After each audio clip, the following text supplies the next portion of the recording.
ഒരു ചിന്ത, ഒരൊറ്റ ചിന്ത കൊണ്ട് തന്നെ നിങ്ങളുടെ ജീവിതത്തെ തന്നെ തകർത്ത് കളയാൻ പറ്റും. അതെങ്ങനെയാണെന്ന് ഞാൻ പറഞ്ഞു തരട്ടെ.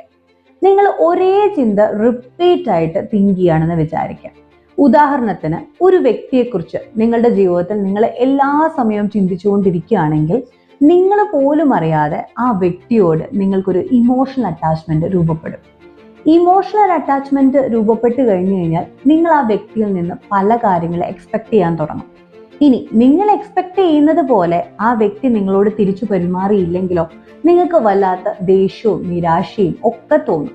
ഇത് തന്നെയാണ് ഞാൻ പറഞ്ഞത്. റിപ്പീറ്റ് ആയിട്ട് നിങ്ങൾ ഒരു വ്യക്തിയെക്കുറിച്ചോ ഒരു സിറ്റുവേഷനെ കുറിച്ചോ ഇനി ഒരു ആശയത്തെക്കുറിച്ചോ ഒക്കെ തിങ്ക് ചെയ്തുകൊണ്ടിരിക്കുമ്പോൾ തന്നെ നമ്മൾ പോലും അറിയാത്ത ഒരു തരം ഇമോഷണൽ അറ്റാച്ച്മെന്റ് വരികയും അത് എനിക്ക് കിട്ടിയേ തീരൂ എന്നുള്ള ഒരു ഒരു എക്സ്പെക്ടേഷൻസ് വരെയും അത് നിങ്ങളിൽ ഒരു ഇന്റേണൽ പ്രഷർ ക്രിയേറ്റ് ചെയ്യുകയും ചെയ്യും.